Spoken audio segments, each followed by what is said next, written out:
പിതാവും പുത്രനും പരിശുദ്ധ റൂഹായുമായ സത്യേക ദൈവത്തിൻ്റെ തിരുനാമത്തിൽ തനിക്ക് സ്തുതി. നമ്മുടെ മേൽ തൻ്റെ കരുണയും മനോഗുണവും എന്നേക്കും ഉണ്ടായിരിക്കട്ടെ. ആമേൻ. കർത്താവിലെ ഏറ്റവും സ്നേഹമുള്ളവരെ, വിശുദ്ധ കുർബാനയെക്കുറിച്ച് ഏതാനും വീഡിയോകൾ ഇതിനു മുമ്പ് ചെയ്യുകയുണ്ടായി.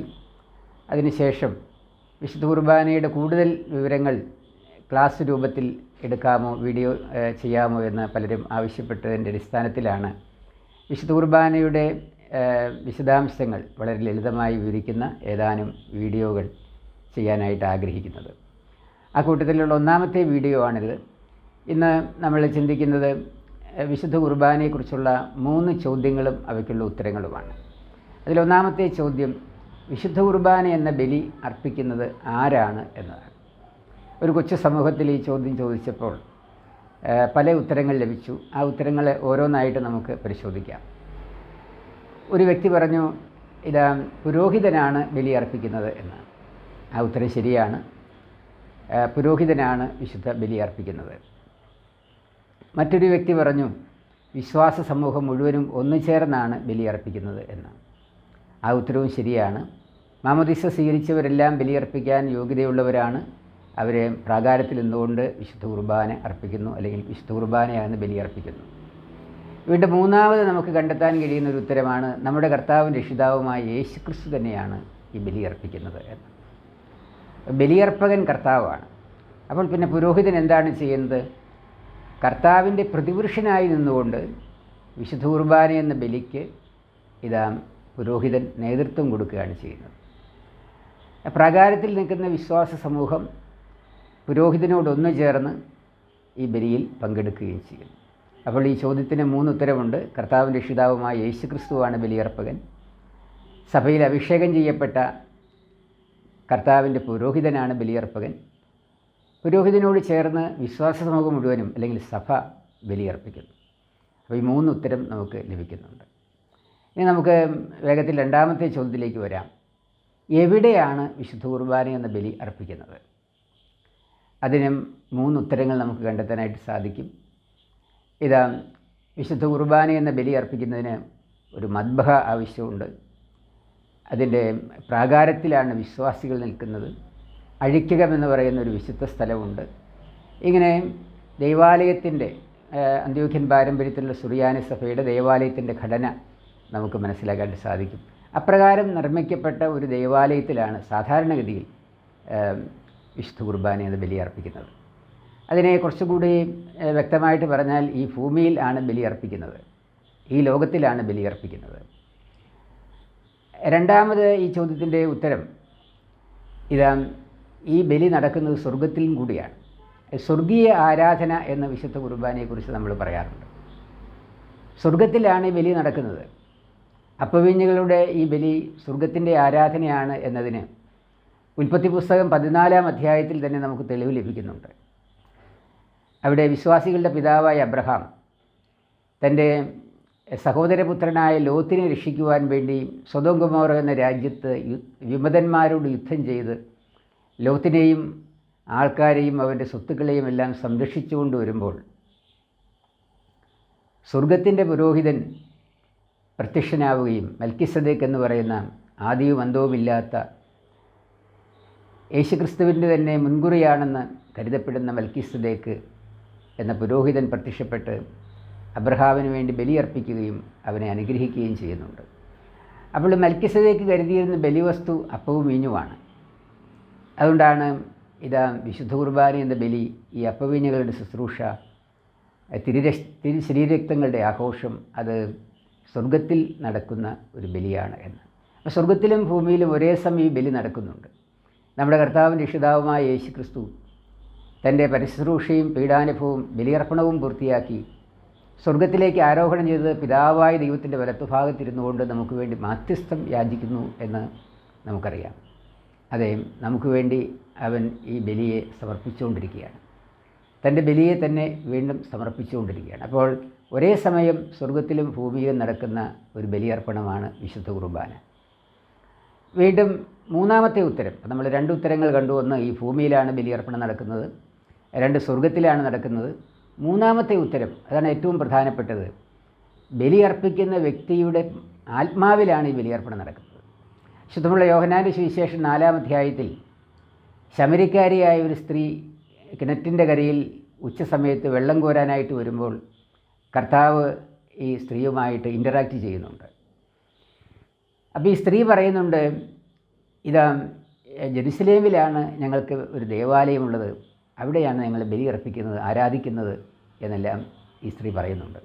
അപ്പോൾ കർത്താവ് പറഞ്ഞു, ഈ മലയിലോ ആ മലയിലോ ജെറുസലേമിലോ അല്ല, യഥാർത്ഥമായി ആത്മാവിലും സത്യത്തിലുമാണ് ബലി അർപ്പിക്കേണ്ടത്.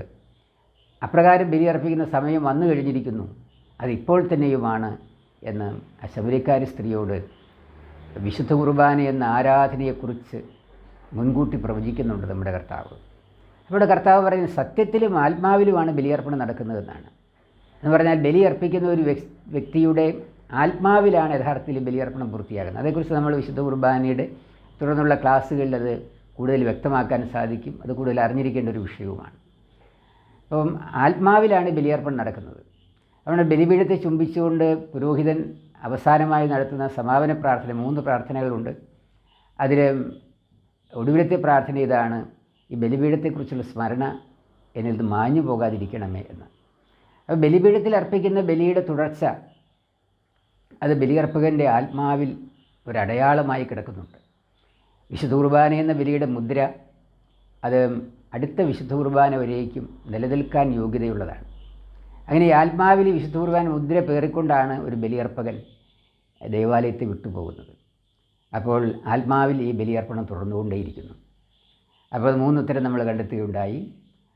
സ്വർഗത്തിലും ഭൂമിയിലും ഒരേ സമയം ഈ വിശുദ്ധ കുർബാന എന്ന ബലിയർപ്പണം നടക്കുന്നു.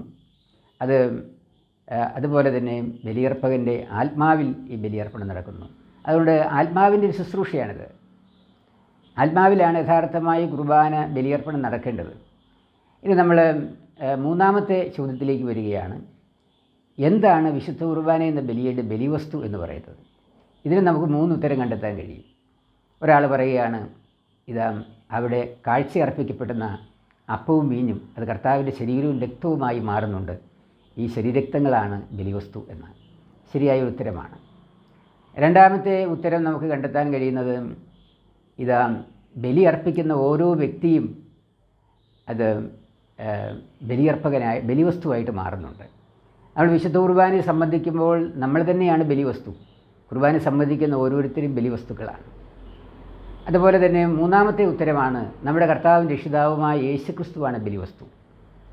അത് നമുക്ക് കണ്ടെത്താൻ കഴിയും. കർത്താവിൻ്റെ തിരുശരീരവും തിരുരക്തവുമാണ് ബലിയർപ്പിക്കുന്നത്. അതുകൊണ്ട് കർത്താവ് തന്നെയാണ് ബലിയർപ്പകൻ. അപ്പോൾ ബലിയർപ്പകനും ബലിവസ്തുവും ഒന്നായി തീരുന്ന അത്ഭുത കാഴ്ചയാണ് വിശുദ്ധ കുർബാന എന്ന ബലിയിൽ നമ്മൾ കണ്ടെത്തുന്നത്. അത് കർത്താവിനെ സംബന്ധിച്ച് പറയുമ്പോഴും കർത്താവിനോട് ചേർന്ന് നിന്ന് കർത്താവിൻ്റെ പ്രതിപുരുഷനായിട്ട് ബലിയർപ്പിക്കുന്ന പുരോഹിതനെ സംബന്ധിച്ചും വിശ്വാസ സമൂഹത്തെ സംബന്ധിച്ചും അത് ശരിയാണ്.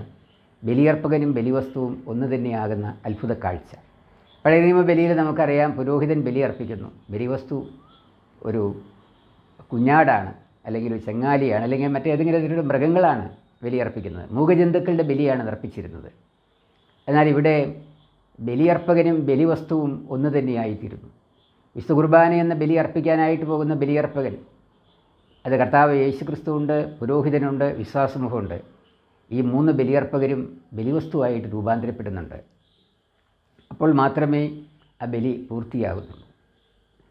അപ്പോൾ നമ്മൾ 3 ചോദ്യങ്ങൾ നമ്മൾ തന്നെ ചോദിക്കുകയുണ്ടായി. 3 ഉത്തരങ്ങൾ നമ്മൾ കണ്ടെത്തി.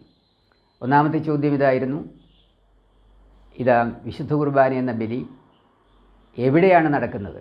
സ്വർഗത്തിലും ഭൂമിയിലും മനുഷ്യൻ്റെ വിശ്വാസിയുടെ ആത്മാവിലുമാണ് നടക്കുന്നത്. പിന്നീട് നമ്മൾ കണ്ടെത്തി, വിശുദ്ധ കുർബാന എന്ന ബലി അർപ്പിക്കുന്നത് ആരാണ്? കർത്താവായ യേശുക്രിസ്തുവാണ്.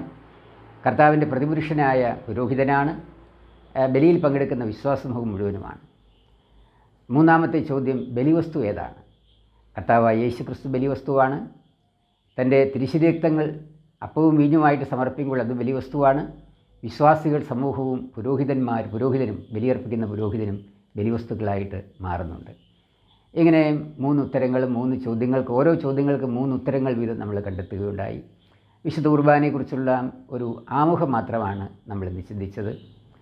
വിശുദ്ധ കുർബാന എന്ന ബലിയിൽ കർത്താവിൻ്റെ പ്രതിപുരുഷനായിട്ടാണ് പുരോഹിതൻ നിൽക്കുന്നത് എന്ന കാര്യം ബലിയെക്കുറിച്ചുള്ള എല്ലാ ചിന്തകളിലും നമ്മളെ പ്രത്യേകമായിട്ട് ഓർമ്മിപ്പിക്കേണ്ടതാണ്. ഓരോ ബലിയിലും നമ്മൾ പങ്കെടുക്കുമ്പോൾ നമ്മൾ തിരിച്ചറിയേണ്ട കാര്യം ഇതാണ്: കർത്താവിൻ്റെ പ്രതിപുരുഷനായി നിന്നുകൊണ്ടാണ് ഈ ബലി അർപ്പിക്കുന്നത്. അതുകൊണ്ടാണ് വിശുദ്ധ കുർബാന അർപ്പിക്കാനായിട്ട് പുരോഹിതൻ ബലിപീഠത്തിലേക്ക് പ്രവേശിക്കുമ്പോൾ ദർഗായിൽ ചവിട്ട് നിന്നുകൊണ്ട് ആദ്യമേ ഒരു സങ്കീർത്തനം പാടുന്നുണ്ട്. കൊലയ്ക്ക് ആട്ടിൻകുട്ടി എന്ന പോലെ അവൻ കൂട്ടിക്കൊണ്ടുപോകപ്പെട്ടു. രോമം കത്തിരിക്കുന്നവൻ്റെ മുമ്പിൽ ചെമ്മരിയാട് പോലെ അവൻ മൗനമായി നിന്നു. താഴ്മ മൂലം അവൻ വാ തുറന്നില്ല. നിൻ്റെ കൈകൾ കൊണ്ട് വിശുദ്ധ സ്ഥലത്തെ സജ്ജീകരിക്കണമേ എന്ന്.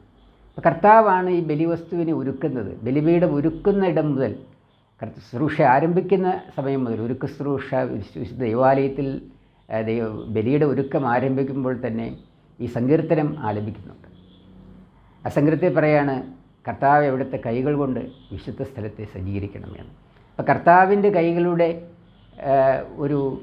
മറ്റൊരു പതിപ്പായിട്ട്, അല്ലെങ്കിൽ പകരക്കാരനായിട്ടാണ്, കർത്താവിൻ്റെ പകരക്കാരനായിട്ടാണ്, പ്രതിപുരുഷനായിട്ടാണ് വിശുദ്ധ കുർബാന പുരോഹിതൻ അർപ്പിക്കുന്നത്. ഓരോ വിശ്വാസിയും കർത്താവിൻ്റെ പകരക്കാരനാണ്. അതുകൊണ്ടാണ് കർത്താവ് പറഞ്ഞു, എൻ്റെ രണ്ടാമത്തെ വരവ് വരേക്കും ഇപ്രകാരം ചെയ്യുവിൻ എന്ന് പറഞ്ഞുകൊണ്ടാണ് വിശുദ്ധ കുർബാന എന്ന ബലിയെ വിശ്വാസ സമൂഹത്തിന് കൈമാറി കൊടുക്കുന്നത്. വീണ്ടും നമ്മൾ മറ്റൊരു കാര്യം കൂടി ചിന്തിക്കാം. ഈ ബലി അർപ്പിക്കുന്നത് ആർക്കാണ്?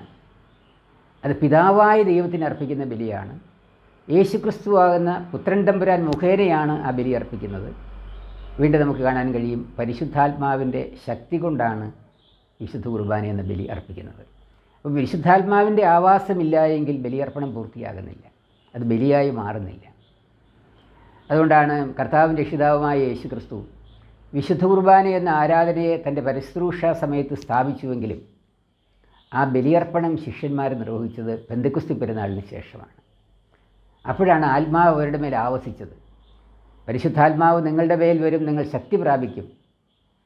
ഈ ശക്തി, പരിശുദ്ധാത്മാവിൻ്റെ ശക്തി ബലിയർപ്പിക്കാനുള്ള ശക്തിയാണ്. അത് സുവിശേഷം പ്രഘോഷിക്കാനുള്ള ശക്തിയാണ്. അത് സുവിശേഷത്തിൻ്റെ വചനത്തിൻ്റെ സാക്ഷ്യങ്ങളായി രോഗികൾക്ക് സൗഖ്യവും ഭൂതബാധിതർക്ക് ആശ്വാസവും ബന്ധനത്തിൽ കഴിയുന്നവർക്ക്, കാരാഗൃഹത്തിൽ പിശാചിൻ്റെ പിടിയിൽ കഴിയുന്നവർക്ക് മോചനവും കൊടുക്കുവാൻ വേണ്ടിയുള്ള ആ ശുശ്രൂഷയ്ക്കും വേണ്ടിയിട്ടാണ് പരിശുദ്ധാത്മാവിൻ്റെ ശക്തി നൽകപ്പെട്ടിരിക്കുന്നത്. പ്രാഥമികമായി നമുക്ക് അറിയാൻ കഴിയും, ബലി അർപ്പിക്കാനുള്ള ശക്തിയാണ് പരിശുദ്ധാത്മാവ് തരുന്നത്. വചനത്തെ ഗ്രഹിക്കാനുള്ള ശക്തി പരിശുദ്ധാത്മാവ് തരുന്നു. വേണ്ട വിധം പ്രാർത്ഥിക്കാനുള്ള കഴിവ് പരിശുദ്ധാത്മാവ് തരുന്നു. അതുകൊണ്ടാണ് പൗലോസ്ലീഹ പറയുന്നത്, ഞാൻ ബുദ്ധി കൊണ്ടും പ്രാർത്ഥിക്കും, ആത്മാവ് കൊണ്ടും പ്രാർത്ഥിക്കും എന്ന്. അപ്പോൾ ദൈവത്തിൻ്റെ പരിശുദ്ധാത്മാവിലൂടെയാണ് വിശുദ്ധ കുർബാന എന്ന ബലിയെ പൂർത്തിയാക്കാനായിട്ട് നമുക്ക് സാധിക്കുകയുള്ളൂ. വിശുദ്ധ കുർബാനയെക്കുറിച്ചുള്ള ഒരു ആമുഖം മാത്രമാണ് നമ്മൾ ചിന്തിച്ചത്. തുടർന്നുള്ള ക്ലാസ്സുകളിൽ വിശുദ്ധ കുർബാനയെക്കുറിച്ച് കൂടുതൽ ചിന്തിക്കാനായിട്ട് നമുക്ക് ശ്രമിക്കാം. അതുവരേക്കും ദൈവത്തിൻ്റെ പരിശുദ്ധാത്മാവ് നിങ്ങളെ ഓരോരുത്തരെയും കാത്തുകൊള്ളട്ടെ എന്ന് പ്രാർത്ഥിക്കുന്നു. പിതാവിൻ്റെയും പുത്രൻ്റെയും പരിശുദ്ധ റൂഹായുടെയും നാമത്തിൽ തന്നെ ആമേൻ.